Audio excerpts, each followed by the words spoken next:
on est en direct avec Jean-Christophe Lagarde. Bonjour monsieur. Bonjour. Alors, est-ce que vous pouvez nous dire tout d'abord qu'est-ce que vous avez fait aujourd'hui?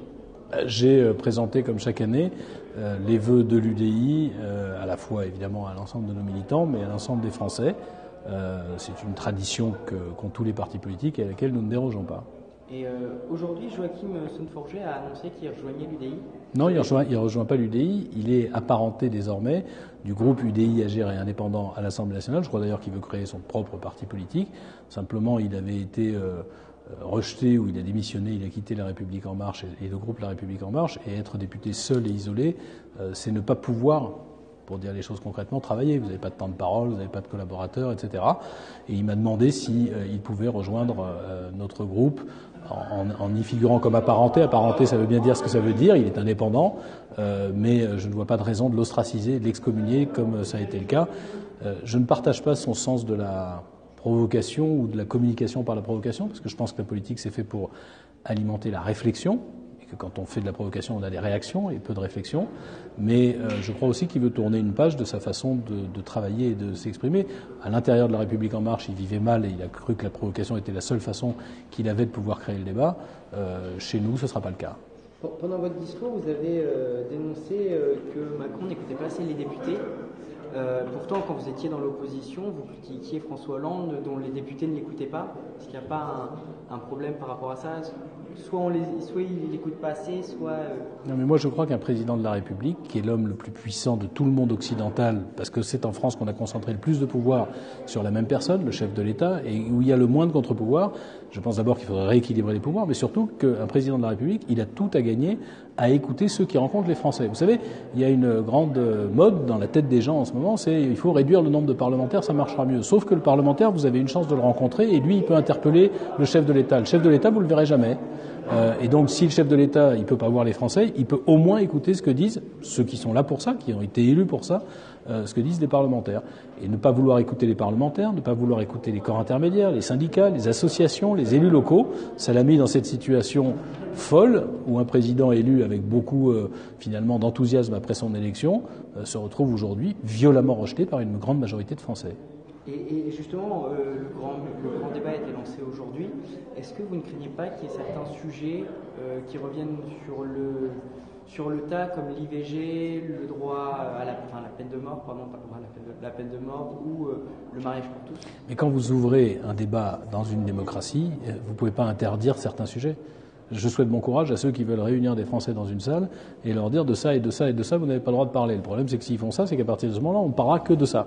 Bon, évidemment que le parti que nous sommes, qui est le parti de Simone Veil, on est contre la remise en cause de l'IVG. Mais si en démocratie, le débat est légitime. Je ne souhaite pas, et on se battra comme des fous pour que ça soit pas remis en cause. Je crois d'ailleurs qu'une grande majorité de Français ne souhaite pas ça. Et il y aura toujours des excités pour souhaiter ça. La peine de mort, pardon, vous ne faites pas la démocratie contre le peuple. Alors le peuple, c'est pas les gens qui s'autoproclament peuple sur un rond-point ou sur un réseau social.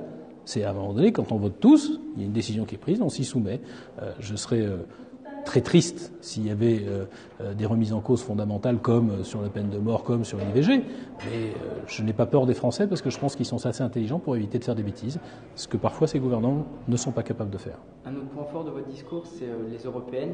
Est-ce que aujourd'hui, 15 janvier, vous avez tous vos candidats pour vos listes? Bien sûr que non. J'ai facilité à faire une liste. L'UDI est un parti politique qui compte déjà environ 70 parlementaires, qui compte des milliers d'élus locaux, des milliers de militants. Mais le but, c'est pas de faire une liste UDI. Le but, c'est de rassembler, lors des élections européennes, tous ceux qui, comme nous, souvent de droite modérée et du centre, pensent qu'on a besoin de l'Europe pour garantir que la nation française puisse être forte. Les deux ne sont pas antinomiques, ils sont complémentaires. La France toute seule, comme on voit aujourd'hui la Grande-Bretagne, elle serait faible, très faible.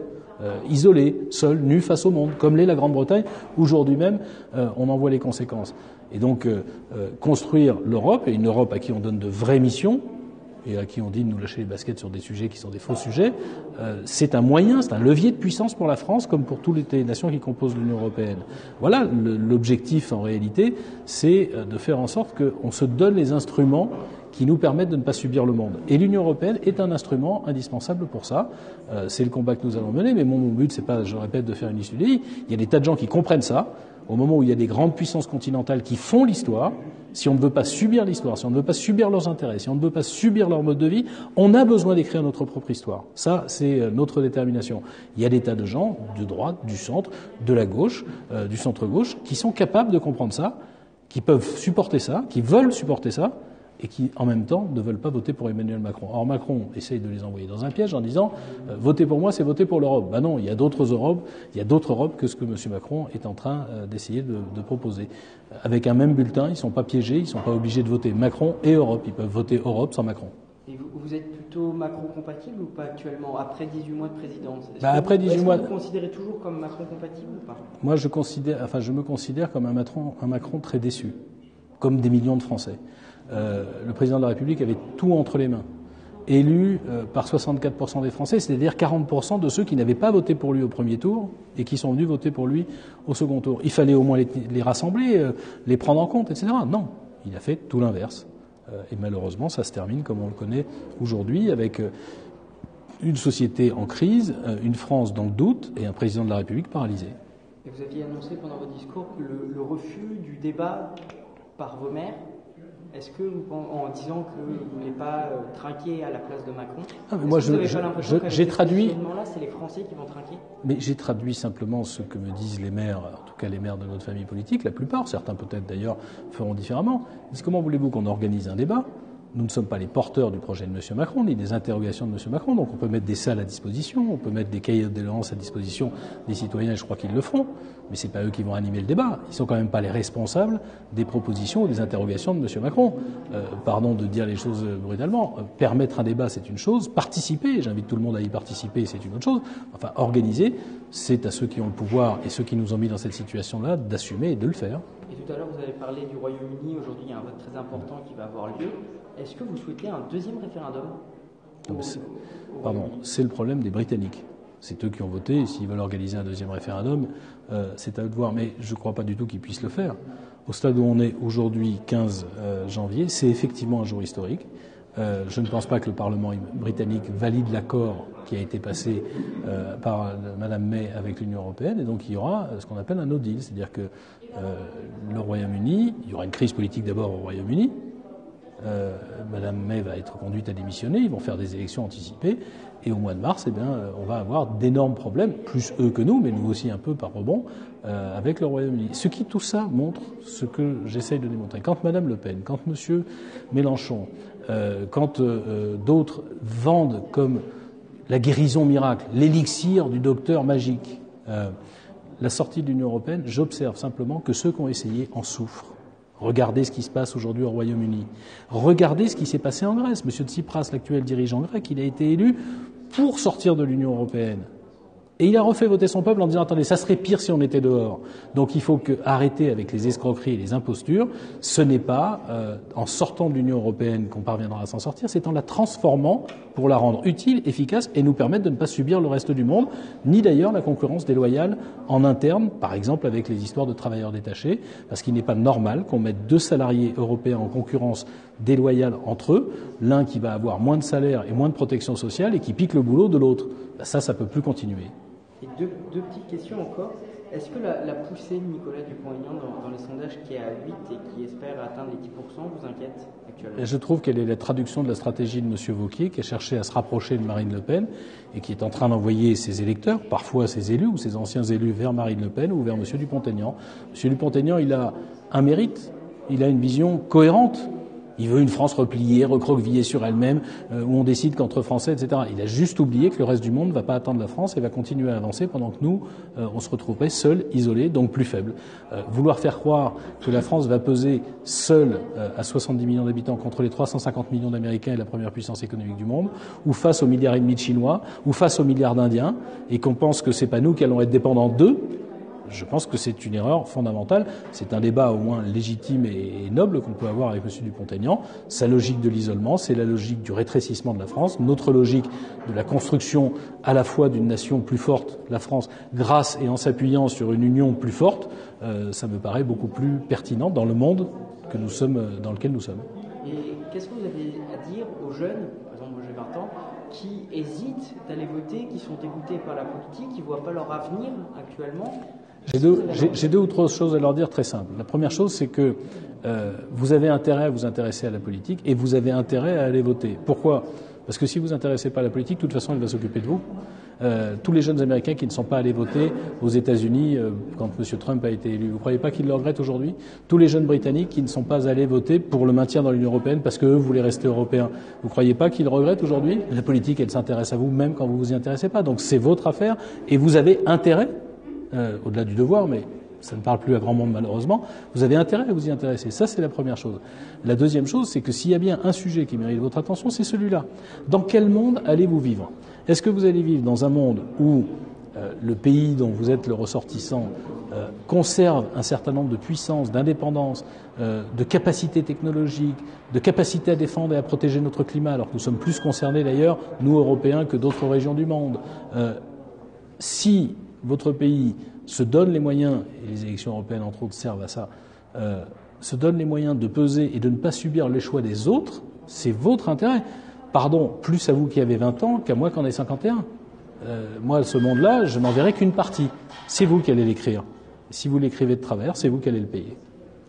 Dernière chose, on vient de l'apprendre, un attentat vient d'avoir lieu à Nairobi dans un complexe hôtelier. Il y aurait des victimes.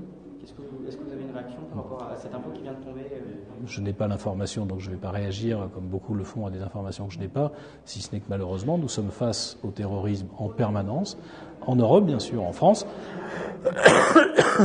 mais ailleurs dans le monde, et que quand je dis au niveau européen, pour mieux nous protéger nous, qu'on a besoin de créer un FBI européen et un parquet européen pour lutter contre les terroristes et les grands trafiquants, c'est pour faire en sorte que les frontières, qui n'arrêtent jamais les terroristes, qui n'arrêtent jamais les grands bandits, mais qui arrêtent les juges et les policiers, devraient être traversés par nos juges et nos policiers pour mieux poursuivre ceux qui nous attaquent.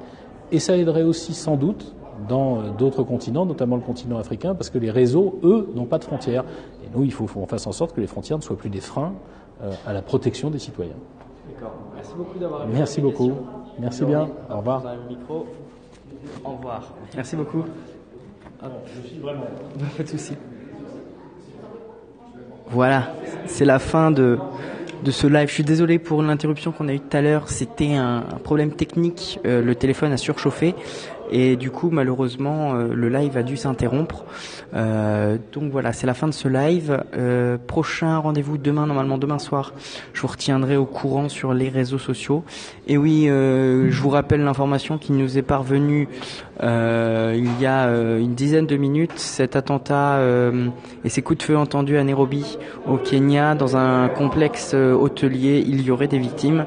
Je vous invite à suivre les informations sur les réseaux sociaux sur cet attentat du coup au Kenya. Ensuite, retrouvez-nous sur les réseaux sociaux, bien évidemment. Garçon l'interview sur YouTube, on va diffuser certains replays et certains extraits des lives. Garçon l'interview sur Facebook, sur Twitter, c'est Hugo Couturier. Donc voilà. N'oubliez pas de vous abonner, de partager le lien de Sismi, de vous abonner afin de recevoir les notifications de live. Donc voilà, normalement j'ai tout fini. Peut-être que je relancerai de live. Donc voilà, c'est pour ça que je vous invite vraiment à vous abonner pour recevoir les notifications de live. Là, c'était un live voilà qu'on n'a pas forcément prévu. Vous étiez deux, donc plus vous serez nombreux à vous abonner, plus vous recevrez la notification, plus vous serez nombreux à pouvoir assister à ces lives politiques et à poser des questions en direct aux personnalités politiques. Donc voilà, je vous remercie de m'avoir écouté. Passez une bonne journée.